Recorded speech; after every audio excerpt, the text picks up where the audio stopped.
អ្នកឯងសាងអាក្រក់បានអាក្រក់អ្នកឯងសាងល្អបានល្អនៅក្នុងយុគ9នេះបងប្អូនមហាជនទាំងឡាយបងប្អូនចង់ដឹងថានរណាជាអ្នកបញ្ចេញសលេងឲ្យខ្ញុំទេគឺបុគ្គលនេះ account Facebook យ៉ាដាដែលកាន់ page បាទលក់ផ្លែឈើឈ្មោះផ្សារធម្មជាតិកសិករខ្មែរអញ្ចឹងមហាជនមួយចំនួនគេអត់ពេញចិត្តអ្នកនេះតាំងតែពីប្រហែលដូចជាមួយឆ្នាំ2ឆ្នាំមុនមក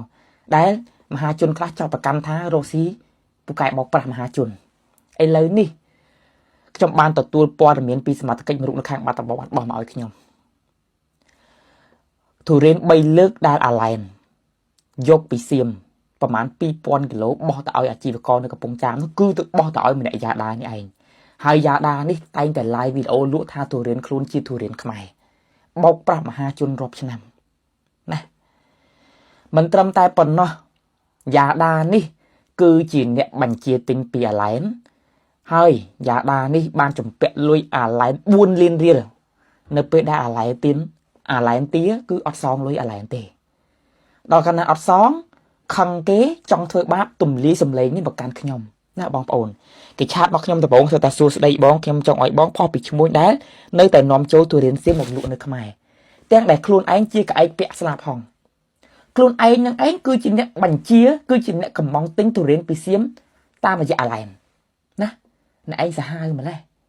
ចិត្តអ្នកឯងសាងពីស្អីហ៎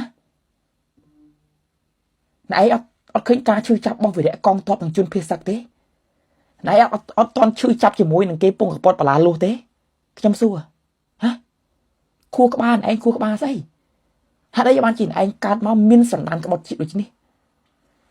បងប្អូនណាខ្ញុំមានផុសតាងគ្រប់គ្រាន់ម្នាក់នេះហើយ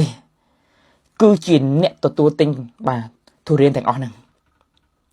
ខឹងគេជាពាក់លុយគេអត់សងគេធ្វើបាបគេទម្លាយសម្លេងណាតែកុំភ្លេចណាមនុស្សខ្ញុំអ្នកឯងល្អខ្ញុំការពារតែបើអ្នកឯងអាក្រក់ខ្ញុំអត់ការពារជាមួយទេហើយខ្ញុំសូមទទូចទៅកាន់សមត្ថកិច្ចនៅខាងកំពង់ចាមមេតាចាត់វិធានការទៅកាន់យ៉ាដានេះជាបន្ទាន់ពីព្រោះបុគ្គលនេះហើយគឺជាអ្នកទទួលគឺជាអ្នករួមគំនិតសហការទទួលទុរេនពីចៅសៀមដែលអាចចាត់ថាជាពួកចូលរួមក្បត់ជាតិខ្មែរអ្នកឯងសាហាវណាស់អ្នកឯងមិនត្រឹមតែសាហាវសម្រាប់ជាតិខ្មែរទេប៉ុន្តែអាឡែនជាអ្នករ៉ូស៊ីជាមួយអ្នកឯងទិញចោះទិញឡើងកូនឯងសាហាវដែរសួរថាចិត្តអ្នកឯងសាងពីអីណាអញ្ចឹងបងប្អូនមហាជនស្គាល់មុខនេះហើយតែខ្ញុំជឿថាមហាជនច្រើនបានស្គាល់ព្រោះបុគ្គលនេះធ្លាប់មានរឿងអាសោចគេម្ដងហើយបាទ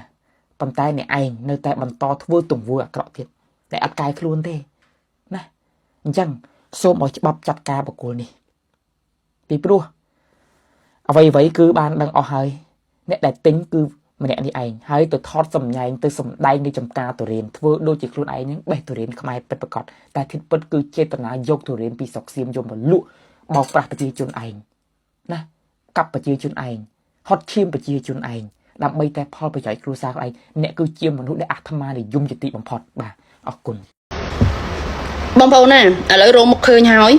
អ្នកលក់ត្រេននៅខាងកំពង់ចាមដែលបានទទួលត្រេនដែលជារបស់ចៅសៀមយកទៅលក់បន្តពីឈ្មោះអាត្មានិយមសៃឡែនហ្នឹងឥឡូវនេះគឺបានរកមកឃើញហើយអញ្ចឹងសូមបងប្អូនអរគ្នាជួយ share ឲ្យបងប្អូនជាជនខ្មែរទូទាំងប្រទេសបានដឹងផងកុំឲ្យមានការចូលរួមទិញពីអ្នកលក់ប្រភេទថោកទាបអស់នេះសូម្បីតែសៃឡែនក៏ដោយសូមកុំមានការគ្រប់គ្រងជាមួយនឹងការលក់ដូររបស់ពួកវាទៀតដោយសារតែមនុស្សអស់នេះពួកយើងគួរតែបំបត្តិផ្លូវគ្រប់ច្រកទៅមិនថាលក់អីទេសូមកុំមានការគ្រប់គ្រងទៅលើពួកវាទៀតពួកអស់នេះគឺជាពួកដែលអាត្មានិយមខ្លាំងមែនទែននៅពេលដែលប្រទេសជាតិយើងកំពុងតែមានការវាយប្រហារពីសត្រូវតែពួកវានេះគឺចូលរួមជួយសត្រូវនេះសបញ្ជាក់ឲ្យឃើញថាពួកនេះក៏ជាសត្រូវរបស់ប្រជាជនខ្មែរយ៉ាងដែរបងប្អូនខ្ញុំមិនចង់មកនិយាយដោយការកំហិតបែបនេះទេតែដោយសារតែខ្ញុំឈឺចាប់ជាមួយនឹងពាក្យដែលគេសើចចំអកជាមួយនឹងការពហិការរបស់ប្រជាជនខ្មែរយើងខ្ញុំតែងតែគោរពនឹងស្រឡាញ់ប្រជាជនខ្មែរខ្លាំងណាស់នៅពេលដែលមានជាតិសាសន៍ដតីមកសើចចំអកដោយសារតែទង្វើរបស់ពួកអាត្មានិយមមួយចំនួនដែលមានឈ្មោះថាជាខ្មែរនេះបណ្ដាលឲ្យគេមកមើងងាយជាតិសាសន៍ខ្លួនឯងទាំងប្រទេសនេះគឺខ្ញុំពិតជាក្តៅក្រហាយខ្លាំងមែនទែនអញ្ចឹងហើយពួកយើងចាប់ពីពេលនេះទៅអ្នកណាហ៊ានលក់អាវ៉ាន់របស់សៀមសូមចូលរួមពហិការទាំងអស់មិនថាពួកវាលក់អីទេសូមគុំចូលរួមគ្នាទិញសូមបន្តបិទផ្លូវពួកវាអស់មួយជីវិតនេះគឺជារឿងមួយដែលពួកយើងគួរតែធ្វើនិងដាក់ទណ្ឌកម្មទៅលើបុគ្គលពួកហ្នឹងអូខេណោះ